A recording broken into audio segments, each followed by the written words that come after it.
Brookstore. Brooke, it's hard to believe, but this is the last week of the regular season. Can you just give us a preview of what this week looks like? Yeah, I think it's crazy. We're in the first week of March, but obviously for us basketball people, it's the best time of year, and just excited to have 2 games at home to finish out regular season play. You got an opportunity to play in front of your home crowd, and 2 opponents that are going to be competing really hard and playing with some desperation, so they secure their spot into Huntsville for the conference tournament. So. We've got to be ready to go. The approach and the discipline that we have to have. We had it at practice yesterday. We have to have it again today and tomorrow as we head into both of these matchups. I was going to say, when you look at the box score of that New Mexico State game, obviously it says you win by 19, but obviously that third quarter, I guess maybe looking back on it, what do you feel like just needs to change in this matchup? Yeah, I thought we got off to a good start there. Those Saturdays, second game of long road trip, they're tough at home. I think they've been really solid at home. I thought they really took advantage of us, our lack of intensity and lack of communication defensively in that third quarter.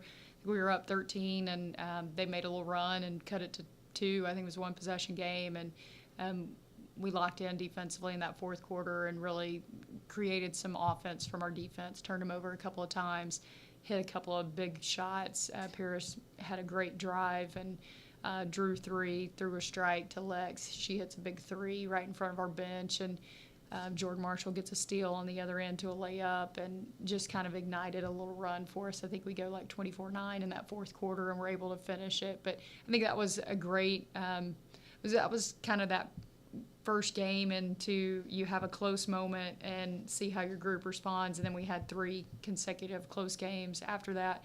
But it was really good to see our team respond from that respect. They've kind of had some lineup changes. Some people have been injured. They're moving some people around, so we've got to be ready for that. And they always defend well.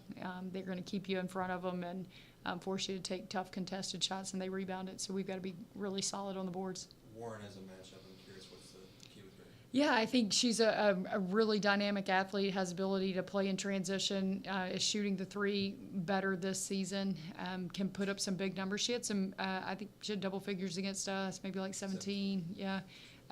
We've got to do a great job. I thought we let her get loose in some floppy action there in that third quarter, and they run some good ISOs for her, and her minutes have been down a little bit last week. Didn't start in either game. I think she's dealing with an injury, so we got to be ready for whatever comes our way. But I think she has the ability to put up some points. We've got to do a great job of just forcing tough catches for her, and I thought G really did a nice job on her in the fourth quarter. Just looking at it since the start of last year, you guys are 28-4 in this building. I guess what's been just the emphasis and also the key of just making sure, when we come out here, we're defending this home floor, and then the road can handle itself after that. Yeah, I think that is with every coach you want, and every program you want to take care of home court, and there's comfort in playing at home, sleeping in your own bed, having your fans, your crowd getting behind you, your band, all those people. But the importance of winning at home, I think, is something that we've stressed with this group, and they've really, taken that to heart, because it is difficult to win on the road. And this group found that out last year, and now this year's group has learned how to win some of those. And so when you can win at home, it sets you up to be able to take that consistency on the road. I know we look at the 15-game win streak, and it could be easy to say from the outside, everything's great, it's awesome. As a coach, what are you guys still harping on this group of obviously, like you said, you're in March now, the margin for error is slim. What are you still kind of preaching as far as this is where we need to clean things up? Yeah, I think some defensive communication. I didn't think we were very solid in transition defense, and on the boards the last few games I thought we were much better. On Saturday, I saw a group that rebounded, that was had a focus and an intensity on the glass that we hadn't seen in the last few games, and so that was good to see that back. We've been harping on that in practice with the bubble on the rim, and the guys have been crashing on us pretty hard, and we've been forcing them to block out and just trying to make that an emphasis. So just that, just continued communication defensively. When we're aggressive, when we're attacking, when we're communicating and defending as 5, I think we can turn people over, and we force tough contested shots, and we've got to be able to do that. I think when you get into tournament play, you said it, the margin for error is really small, and we're not going to change how we play or how we approach it, and we feel like we've been playing that way. That's how we try to play all year. So you don't have to change something when you get to postseason play. And so for us, it's just continuing to work on those things: defend, rebound, take care of the basketball. Who would you say are maybe some unsung people that maybe haven't gotten the shine of a G, a Paris, a Jordan, Lex, like that, but it's still made a huge impact, I guess, throughout this streak that maybe fans haven't noticed? Yeah, I think we've talked a lot about the perimeter. I think Joy Madison Key has been a huge piece for us, just a change of pace, just brings energy. She's like instant energy, instant offense, and not necessarily just from a scoring aspect. I mean, she leads our team in assists, or I think I hadn't looked at it this week, but I know last week she was leading our team in assists, and she's coming off the bench. That doesn't happen very often. She has an ability to push and transition, to get to the paint, to create for others, very unselfish. Sometimes we need her to look at the rim to score, because I think she's got the ability to get by people and lay it up, and she's always looking to create for others. Kaylee Thompson has been huge. I think those two off the bench have been tremendous for us. Isla has really come on over these last few weeks, and you're seeing that play that we saw from her last year. The defensive end of the floor, she's been huge for us over the last 3 weeks, and then she's had some good scoring moments. She had a huge offensive rebound at Kennesaw 2 Saturdays ago that was in a stretch that was really big for us. And so just little plays like that. I think I've said it a lot, but we start 5 people, but I think we've got nine people that we can put out there at any point and feel really comfortable with them out there. Feels like this year, and obviously last year too, with the amount of freshmen that played, it feels like it's been a real testament to the recruiting, just like strength of your staff. I'm curious, like, if you could just like highlight just kind of some of the wins that you guys have had. I mean, like 2 JUCO All-Americans have come into the program. Like you said, Joy didn't really play a whole lot in her previous stop. Like you said, she's leading the conference champion in assists. Like, so there's a lot of different like kind of hidden people in the rough that were able to come here. Absolutely. I can't say enough about the job that Josh, Caleb, Scott, and Olivia have done.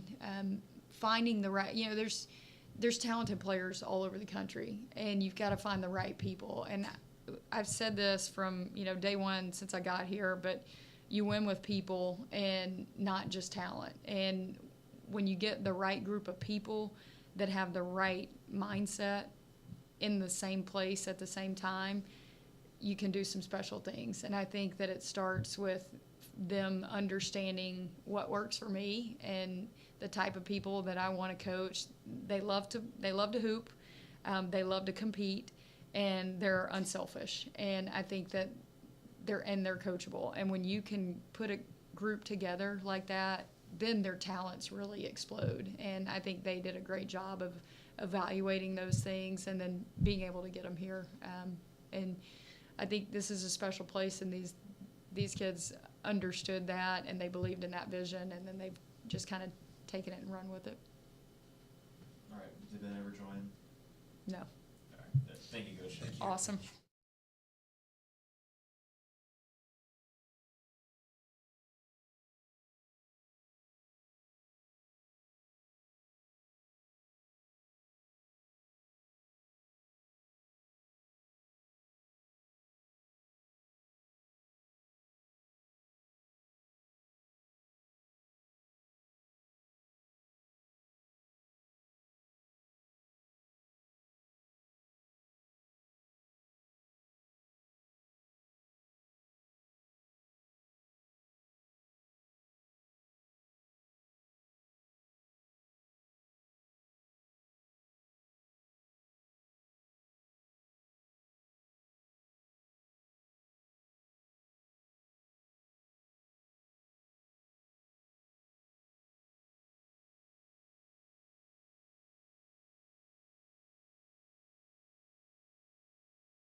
All right, just to recap this past week, I believe it's the 7th straight conference week where you split. So just not being able to put together back-to-back good performances, I'm sure was the key for that one.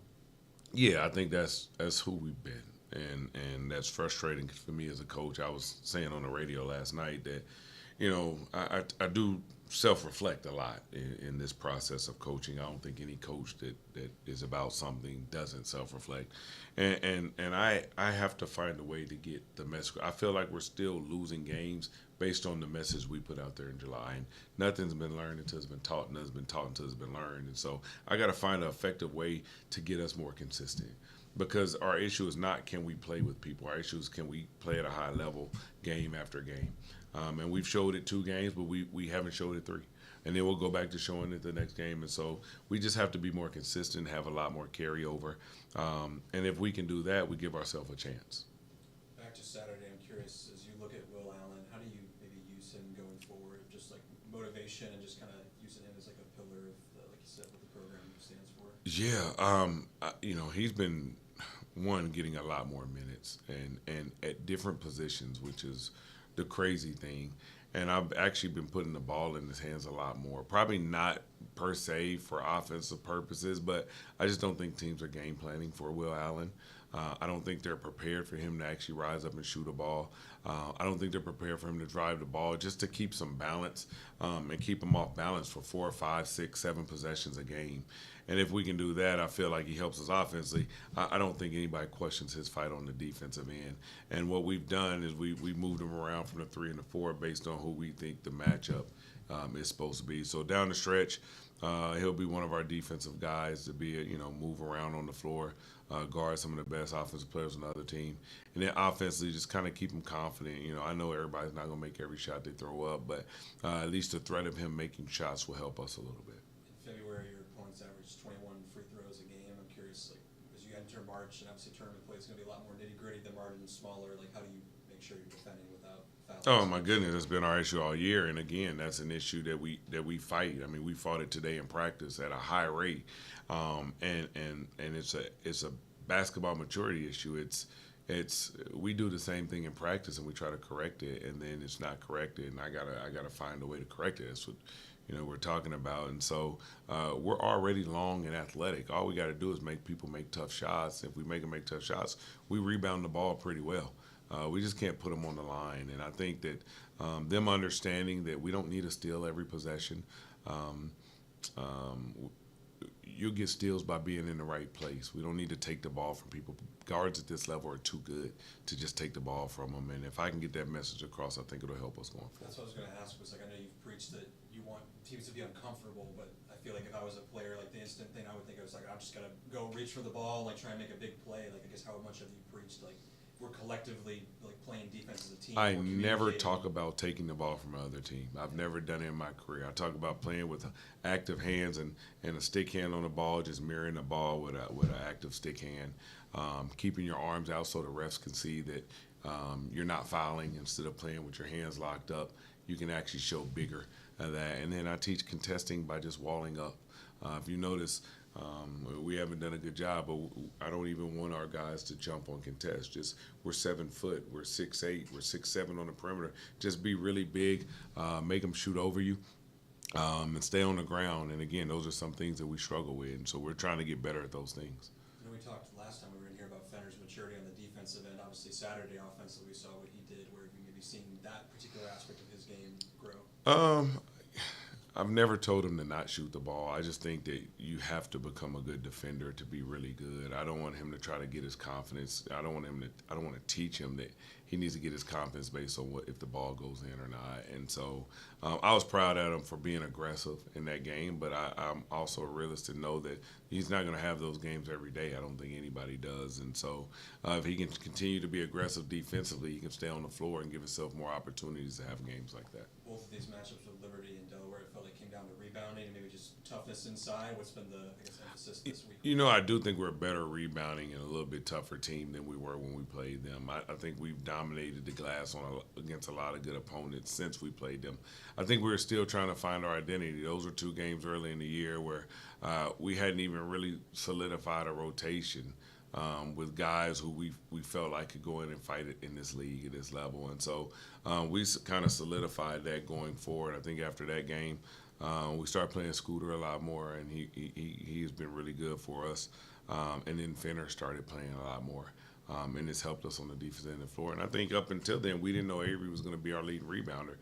So he's gained a lot of minutes since those times. So we're a little bit different since then. But again, we've been up and down. So we have to be the best version of ourselves going into Liberty. I think Mel's got 13 blocks this last 3 games. How much will that be a weapon you can use in March here? It should be a weapon. They're a little different though. They're gonna spread the floor and try to keep them away from the rim, and that's where Liberty's a little hard task. They're not just gonna try to pound you inside and play against your length. And so Mel's gonna have to be on top of it and being able to guard on the perimeter and come back and help inside and a little bit different. So I don't know if I see 7 blocks out of them in a game like this with them being able to spread the floor the way they spread it. But just his presence in there should help us some. Rotation-wise, it seemed like you sort of had your lineup pretty figured out, and then Scooter goes out for a couple of games, comes back. Avery goes out. Scooter comes back out. So how challenging has it been these last 4 or so games where it's messed up your rotation? Unbelievably challenging, but as a coach, we spend our time in staff meetings trying to figure out a way to move puzzle pieces. And you have a next man up mentality, but when you already have deficiencies and things of that nature, sometimes it's hard to move those puzzle pieces, and you just try to put the best product on the floor. And I think for us, the only way we can compete in games is to defend. Because you take Avery out and you put a Will Allen in, there's a definite drop offensively. You take a Scooter out of the game, which in every statistical lineup that we're good offensively, Scooter's involved in. So again, we have to find other ways to maneuver the ball getting in the basket and to be able to score points. And so it's difficult as a coach, but I would like to say that I'm becoming a better version of myself, trying to figure out ways to be a better offensive team to score 65, 70 points in games, because when we're actually locked in on defense, that's enough to help us win.